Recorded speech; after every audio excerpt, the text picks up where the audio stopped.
Hey guys, it's Klutch here. I hope everyone enjoyed the 200-man tournament. Let me know how you did in the comments. It's probably still going on if you're watching this right as I posted it.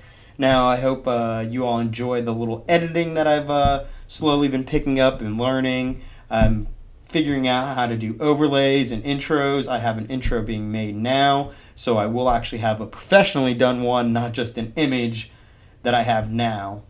Now, this first deck here was against Balloon Freeze. I start off with the simple Miner and Ice Spirit. I do miss my Fireball hitting their Arena Tower, but it's no big deal. I did get a little bit of damage on his without too much else happening here. He drops the Balloon, followed with the Ice Spirit, so I put the Ice Wizard down, and I'm going to go ahead and Tornado all this back. Unfortunately, he does get one Balloon hit on me. Not too worried about it right now. I'm very confident in beating this type of deck, so I just let the battle go on from here.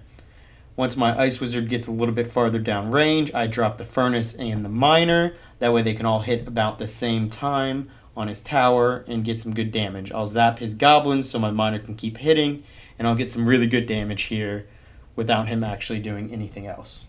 Now that we got his tower below half health, he'll put the poison on my Furnace and my tower with the Miner in, and I'll put the Ice Wizard just slightly outside of his poison's range so I can take that out without him doing that much to my tower.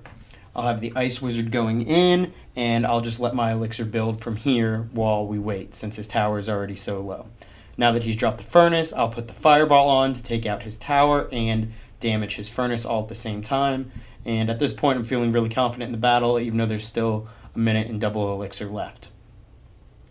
Since I can one-shot his Fire Spirits with my tower, I'll go on the opposite lane with the Ice Spirit and the Fire Spirits, and I'll Tornado everything together and use my Executioner to take everything out. He's going to freeze, but luckily my axe came back and destroyed his Balloon, and the Balloon damage doesn't do too much to my Executioner. I'll have double Furnaces going, so I can have twice the Fire Spirits, and they'll get some decent damage to his tower without him actually doing much to mine. And at this point, the match is pretty much wrapped up. He's going to give it one last effort with the Miner and the Balloon, but I'm going to wait until last point and drop the Furnace to distract the Balloon and Ice Spirit it frozen while my other troops take out his Miner. The second his Balloon comes back, it gets immediately destroyed, and I'll put the Miner with a Fireball on top on his tower and his Furnace. With only 10 seconds left, I believe he does one final push, and at this point I just pull his Balloon back. He played very well, but in the end, this type of deck is one that I'm very strong against, and I was able to counter everything he tried to send out.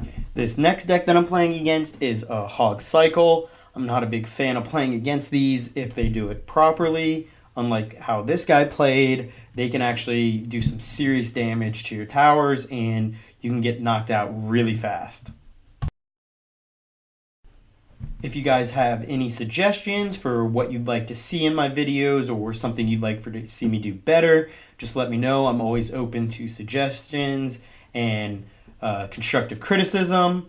Got to learn somehow. You can't just sit there and try and wing it all the time. As you can see, his Hog Rider for some reason didn't get pulled that much by the tornado, so he was able to get a nice couple swings on me, but not enough for me to be worried yet.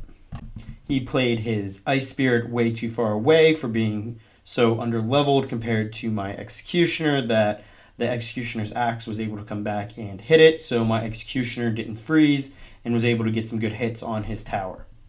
We're going to wait at this point until he drops his Knight, and once I see that he has his Knight down, I'll drop my Miner. That way my Fire Spirits can get in there and do some damage. I'll zap his Skellies and his Knights, and the splash damage from the Fire Spirits will get the Knight a little bit taken down. That way when he drops the Hog Rider, if he does behind it, it's not as big of a deal.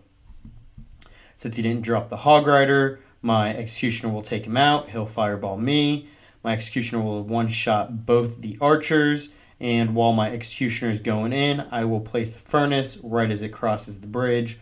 That way they won't get picked off. He will somehow have already cycled back to his Knight, and at this point he's going to drop the Hog to take out my Furnace, so I'll Tornado and Ice Spirit everything together, and when the furnace produces the fire spirits, they completely take him out. And he didn't even get a hit on me.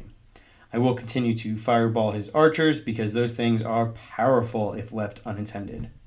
At this point in the game, he's pretty much given up by giving me the good game, but we're just going to continue to play like normal. I've noticed that some people will pretend like they've given up a little bit, so you'll put all your troops on one side or do something so they can kind of distract you and dupe you into playing less aggressive or too aggressive maybe. With him having troops coming down in both lanes, I will tornado everything together, put the Ice Spirit and the Wizard down to take everything out, and then I will drop the Furnace once the Executioner gets a little bit farther down the lane. I'll follow that up with my Miner going all the way down range and zap his skeletons. I won't fireball his tower at this point since I won't be able to hit any of his troops, and instead I'll use my elixir for my Executioner. Once he drops the Hog Rider, I will tornado him to the center, and the fire spirits will kind of do their thing and take him out. At this point, I will fireball his archers again and do a little bit more damage to his tower. At this point, all I need is one more good fireball and a good miner hit to take out his tower, and it will be game over. He will actually use his tornado, though, to get me to activate his king's tower, but at this late in the game, it doesn't matter, so I give a little laugh.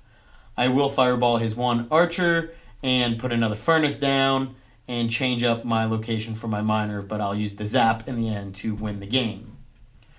This next match that I played was a complete shutdown. This guy tried as hard as he possibly could, but he stood absolutely no chance. I'll chalk that up to the season reset and my trophies still being a lot lower than they normally are. I haven't really been playing too serious yet. I'll probably start after this weekend, after the 2v2s.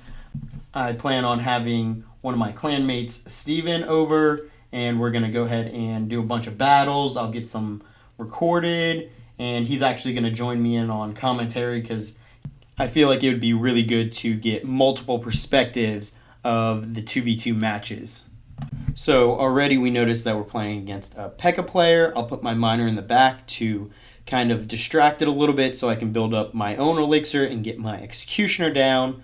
That way when the time comes, I can tornado any troops he does have on the field together and just kind of take them all out at once.